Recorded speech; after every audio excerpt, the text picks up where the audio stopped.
على سيد الأنبياء والمرسلين أما بعد فأعوذ بالله من الشيطان الرجيم بسم الله الرحمن الرحیم. الحمدللہ پچھلے پروگرام میں اللہ تبارک و تعالی کی قدرت کے بارے میں تفصیلی کلام ہوا تھا کہ جو اللہ تعالی نے ارشاد فرمایا ان اللہ علی کل شیء قدیر یا انک علی کل شیء قدیر. تو یہاں قدرت یا اللہ کے قادر ہونے سے مراد کیا ہے؟ تو آپ کو سمجھایا تھا کہ دو چیزیں ہوتی ہیں، ایک ممکن اور ایک محال. یہ آپس میں ضد ہوتے ہیں. جس کا وجود جو چیز وجود میں آ سکے سمجھ لیجئے وہ ممکن ہے، چاہے وہ آ چکی ہو یا کبھی آئندہ زمانے میں آ سکتی ہو. اس کا وجود میں آنا شریعت نے ناممکن قرار نہ دیا ہو اسے ممکن کہہ دیا جاتا ہے. اور جس کا وجود میں آنا ہمیشہ ناممکن ہو، کبھی نہیں ہو سکتا، اسے ممتنع یا محال کہا جاتا ہے.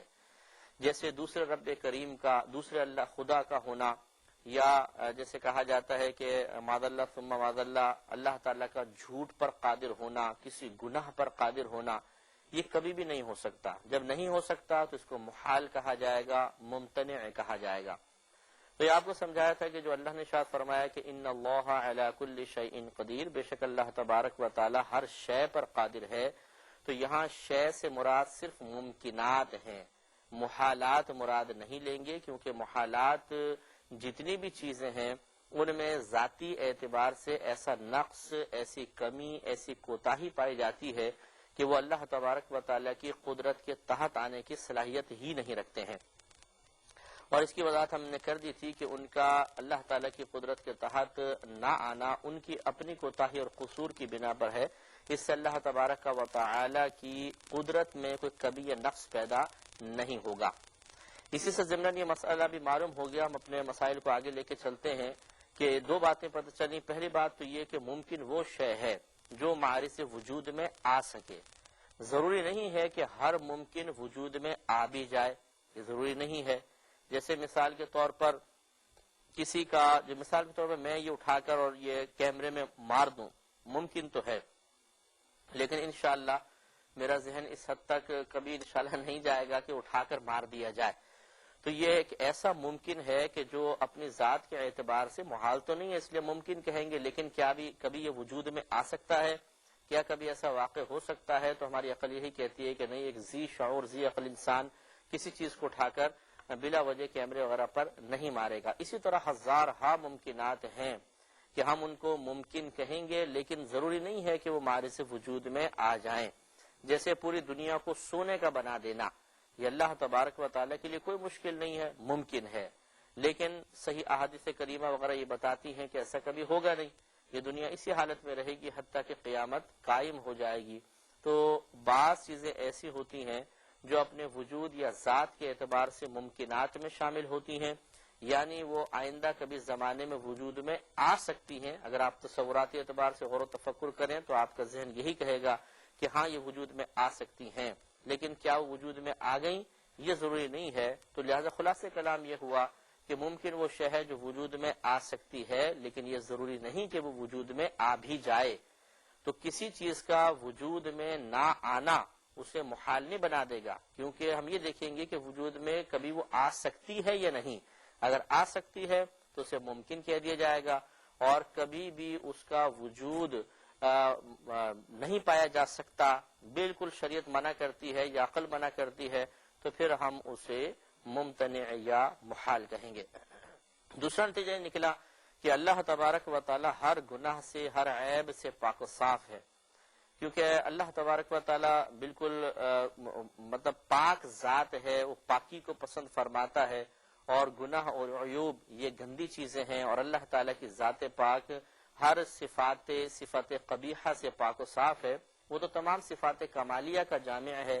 لہذا معلوم یہ ہوا کہ اللہ تعالی کی طرف کسی گناہ یا عیب کی نسبت نہیں ہو سکتی، اس کی ذات اس سے پاک و صاف ہے. اب یہاں وہی کوشچن کہ اگر ہم یہ کہیں کہ اللہ تعالی جھوٹ نہیں بولے گا یا اس کے لیے جھوٹ بولنا ناممکن ہے، تو شاید قدرت میں کمی رہ جائے گی کہ اللہ تعالیٰ جھوٹ پر قادر نہیں ہے. اور معاذ اللہ ثم معاذ اللہ کسی کے ذہن میں شیطانی وسوسہ ڈالے تو اس طرح تو اس کا مطلب ہوا کہ ہم انسان، ہم بندے اللہ تعالیٰ سے آگے بڑھ گئے کہ اللہ تعالیٰ جھوٹ نہیں بولے گا اور ہم بول سکتے ہیں. معاذ اللہ ثم معاذ اللہ بات یہ نہیں ہے. بہت توجہ کے ساتھ یہ ذہن میں رکھنی چاہیے. ان چیزوں کو ڈسکس کرنے کا مقصد کوئی خدا نخواستہ اعتراض کی طرف ذہن کا لانا نہیں ہے، بلکہ ہم نے جو اس دور میں ایک نوجوانوں میں خصوصی طور پر عقائد کے اعتبار سے بے چینی محسوس کی ہے، بے قراری محسوس کی ہے، اور جو اکثر اسکول، کالجز، یونیورسٹیز کی کینٹین میں نوجوان لڑکے لڑکیاں بیٹھ کر آپس میں کبھی دینی معاملات پہ ڈسکس کرنے لگ جاتے ہیں، تو پھر جو ان کی گفتگو غلط نہج پہ چلی جاتی ہے اس کو درست راستے کی طرف لانا، یہ ہمارا اصل مقصد ہے اور بہت ضروری بھی ہے. لہٰذا اگر کوئی آپ سے یہ کویشچن کرے کہ یہ بتائیے کہ اللہ تعالیٰ جھوٹ بول سکتا ہے کہ نہیں، تو آپ کہیں گے معاذ اللہ ثم معاذ اللہ، ہمارا رب اس سے پاک و صاف ہے. اب اگر وہ یہ کہیں کہ اچھا اللہ تعالیٰ فرماتا ہے ان اللہ علی کل شیء قدیر، بے شک اللہ تعالیٰ ہر شے پر قادر ہے، تو آپ فوراً جواب دیجیے گا کہ یہاں شے سے مراد ممکن ہے، محال نہیں. اور اللہ تعالیٰ کے لیے جھوٹ بولنا محال ہے، یعنی کبھی ہمارے سے وجود میں آ ہی نہیں سکتا، لہٰذا اللہ تعالیٰ جھوٹ نہیں بولے گا اور اس کے لیے ممکن ہی نہیں ہے جھوٹ بولنا. اب اگر کوئی یہ کہے تو اچھا، اس کا مطلب تو یہ ہے کہ اللہ تبارک و تعالیٰ کا قادر ہونا ناقص رہا، اس میں کمی آ گئی، تو پھر آپ وہی جواب دیں گے جیسے ہم نے آپ کو سمجھایا کہ اس سے اللہ تعالیٰ کی قدرت میں کوئی کمی یا نقص واقع نہیں ہوگا، بلکہ ان گناہوں اور عیبوں میں ایسی کمی ہے، ایسی کوتاہی ہے کہ یہ تحت قدرت آنے کی صلاحیت نہیں رکھتے. اور پچھلے پروگرام میں 2 مثالیں دے چکا ہوں، ایک نبی کریم صلی اللہ علیہ وسلم کی تبلیغ دین کے بارے میں، دوسرا آپ کو بجلی کی مثال دی تھی کہ ایک وائر میں اگر آپ 25 بلب لگائیں، 24 جل رہے ہیں، ایک بند ہے، تو 25واں کیوں نہیں جل رہا؟ یہ کیوں بند ہے؟ کس کا قصور ہے؟ کہ بجلی کا قصور ہے یا اس بلب کا قصور ہے؟ تو کوئی بھی بجلی کا قصور نہیں کہے گا، بلب کا قصور کہے گا کہ اس کو بجلی سے اکتساب کی صلاحیت نہیں، کیونکہ یہ فیوز ہے. تو اسی طریقے سے جتنے بھی گناہ ہوتے ہیں، عیوب و نقائص ہوتے ہیں، یہ سمجھ لیں فیوز چیزیں ہیں کہ اللہ تبارک و تعالیٰ کی قدرت کے نور کے تحت آ ہی نہیں سکتے ہیں.